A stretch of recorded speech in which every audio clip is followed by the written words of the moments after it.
Sensational FBI report says 3 so-called flying saucers were picked up in Roswell, New Mexico.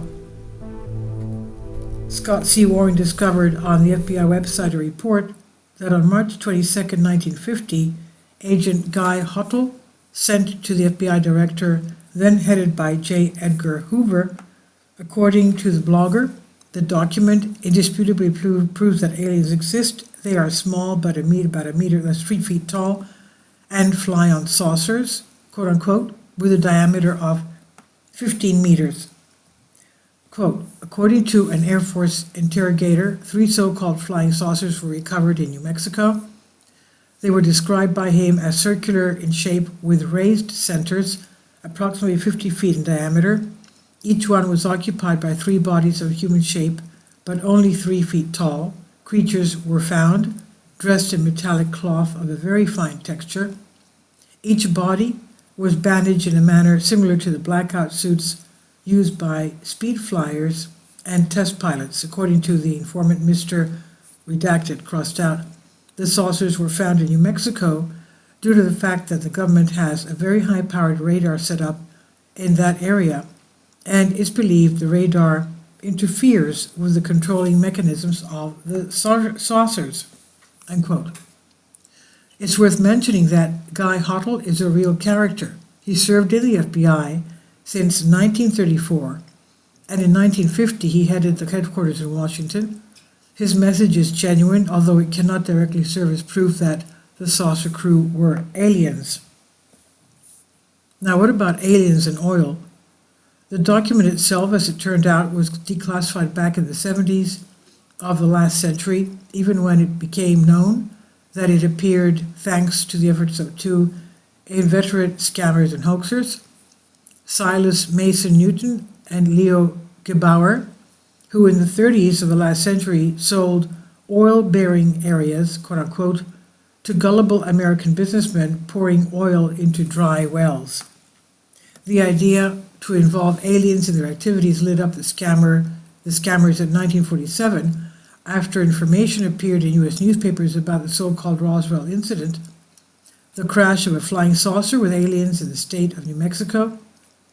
In 1949, Newton and Gebauer were already selling secret magnetic devices, quote-unquote, for crazy money, which supposedly accurately indicated deposits of oil or gold, as if the devices were made according to extraterrestrial technology taken from the aliens.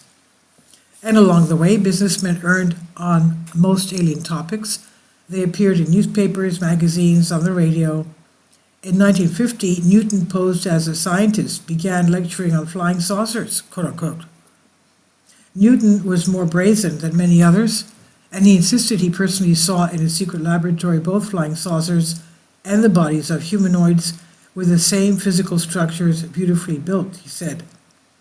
Speaking on March 18, 1950, at the University of Denver, Colorado, the lecturer reported on a flying saucer that allegedly fell near the city of Aztec in New Mexico on March 28, 1948.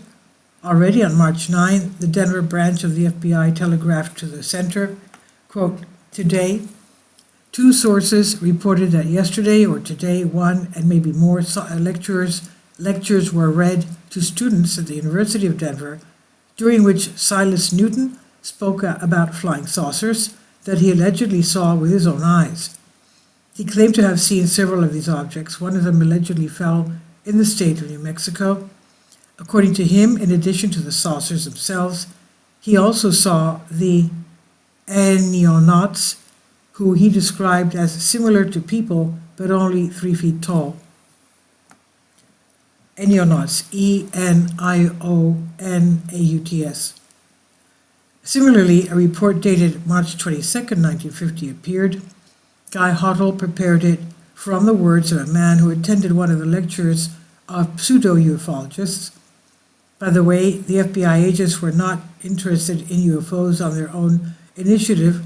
There was a corresponding order from the authorities. In 1952, Newton and Gebauer were nevertheless arrested for fraud with alien devices, quote-unquote, but they were given a suspended sentence and finally they were released. The truth is out there. Another opinion. A man who walked on the moon was absolutely positive that the Earth is visited by aliens from outer space. Astronaut Edgar Dean Mitchell, Apollo 14 crew member, 1971, PhD. He said, "I was lucky to touch the fact that our planet was visited and that UFOs are a reality. For the last 60 years or so, all our governments have been very careful about this, but gradually the information leaked out, and some of us were lucky enough to learn a little about it. I've spoken to members of the military and intellectual circles who knew that beneath the surface of mass knowledge lies the answer. Yes, we have been visited by aliens," Edgar Mitchell said. And according to Mitchell, they are like us, and they do not differ much from the traditional image known from movies and drawings. Aliens are small with large heads, he said. And this is on Soul Ask. Please leave your comments, and thank you for your support. Please support my Patreon account.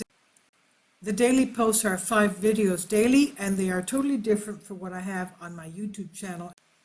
Thank you so much for your support and that you find all my content so interesting. You'll find the Patreon account details in the description box below.